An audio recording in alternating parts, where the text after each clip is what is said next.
சுதந்திர தின உரையில் வந்து நம்ம பாரத பிரதமர் வந்து ஒரு மிக சிறப்பான ஒரு இதை சொல்லியிருந்தார்.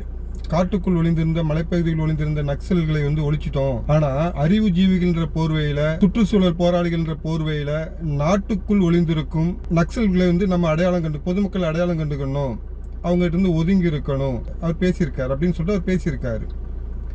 அவர் பேசினது பொதுவாக சொன்னாரு. घसीटने के लिए भांति भांति के दांव कर रहे हैं। इन दिमागी नक्सलियों को पहचानना होगा, इन दिमागी नक्सलियों को आइसोलेट करना होगा और राष्ट्र को विकसित राष्ट्र बनाने की मुख्य धारा की ओर देश की युवा पीढ़ी को जोड़ना होगा। मेरे प्यारे देशवासियों, सुरक्षित भारत बनाना हम सबका दायित्व। நம்ம ஜவஹர்லா மனித மக்கள் கட்சி அப்படி பொங்கி எஞ்சிட்ட கண்டனர் இதை வந்து நாங்கள் வந்து கடும் கண்டனம் தெரிவிக்கின்றோம் அப்படின்ட்டு. எனக்கு இதை பார்த்த உடனே ஒரு படத்தில் வடிவேலு வந்து ஒரு திருடன் வந்து பிக்பாக்கெட் திருடன் வந்து பஸ்ஸுக்குள்ளே ஏறுவான். ஏறின உடனே வடிவேல் பாடுவார், உஷார் ஐயா உஷார் அப்படின்னு சொல்லிட்டு. எல்லாரும் பேசாமல் தான் இருப்பாங்க. திருடன் மட்டும் என்ன அப்பா இது பாட்டில் போட்டு கொடுக்க பார்க்குறியா அப்படின்னு சொல்லி அவனை முறைப்பான். அதுதான் இங்கே நடக்குது. மோடி சொன்னது பொதுவாக சொன்னார், பொதுமக்களுக்கு சொன்னார்.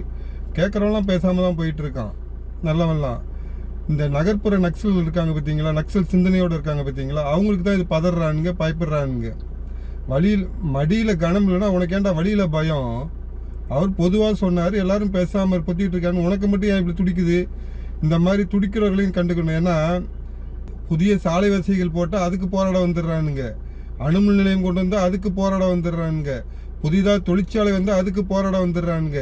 ஏன்னா புதிய தொழிற்சாலைகள் இதெல்லாம் வந்துச்சுன்னா இளைஞர்களுக்கு வேலை கிடைச்சிடும். இளைஞர்களுக்கு வேலை கிடைத்தா தீய சிந்தனைகள் வராது. இந்த கஞ்சா போதை இந்த மாதிரி போதை பக்கத்தில் போக மாட்டாங்க. தொழில் உண்டு, தன் வீடு உண்டு, தன் குடும்பம் உண்டு முன்னேறிடுவாங்க. நாடு முன்னேறிடும். அது முன்னேறக்கூடாது. நாடு வந்து பிரிவினைவாதிகள் கையிலே இருக்கணும். நாடு வந்து இந்த நக்சல் மனப்பான்மை கையிலே இருக்கணும். நாடு வந்து எப்பயும் ஒரு பதட்டத்திலே இருக்கணும் அப்படின்னு இந்த தேச விரோத தேச துரோக சக்திகள் நினைக்குது.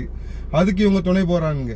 அதுக்கு பல்லக்கு தூக்க தான் இவங்க வந்து குரல் கொடுக்குறாங்க. இந்த மோடி சொன்ன உடனே அதனால இவங்க கொந்தளிக்கிறானுங்க. என்ன சொல்லிட்டான் அப்படின்னு சொல்லிட்டு. நீ நல்லவனா இருந்தா பொத்திக்கிட்டு பேசாம இரு. இல்ல நீ கெட்டவன் உனக்கு உறுத்துதுன்னா உன் சிந்தனையை மாத்திக்கோ. ஏன்னா தமிழக அரசா இருந்தாலும் சரி, மத்திய அரசு மாநில அரசா இருந்தாலும் சரி, மத்திய அரசா இருந்தாலும் சரி, இந்த நமக்குள் ஊடுருவிருக்கும் இந்த நக்சல் பயங்கரவாதம் வேரடி மண்ணும் இல்லாமல் வீழ்த்தப்பட்டால் மட்டுமே தேசம் வளர்ச்சியடையும். நம்ம கூட இருக்க நம்ம இளைஞர்களுக்கு வாழ்க்கை கிடைக்கும், நம்ம கூட இருக்க நம்ம இளைஞர்களுக்கு தொழில் கிடைக்கும். இதெல்லாம் கிடைக்கணும் அப்படின்னா இந்த மாதிரி நக்சல் சிந்தனை உள்ளவர்களை நாம் வந்து தள்ளி வச்சு பார்க்கணும். இல்லை நான் கூடயே வச்சிருப்பேன்னா கேன்சர் மாதிரி நம்ம கூடயே நம்மளை அழிக்கணும், நம்ம நாட்டையும் அழித்துவிடும் உணர்ந்து கொண்டு இந்த மாதிரி யார் யார் எதிர்ப்பு தெரிவிக்கிறார்களோ, இந்த திட்டத்திற்கு அவருடைய பேச்சுக்கு யாரெல்லாம் எதிர்ப்பு தெரிவித்தார்களோ இவர்கள் எல்லாருமே என்னை பொறுத்தவரை நக்சல் சிந்தனை உள்ளவர்கள் தான். ஏன்னா அவர் வந்து தேச விரோதம் சொல்ல, தேச பாதுகாப்பு குந்தகம் விளைவிக்காதீங்கன்னு தான் சொன்னார்.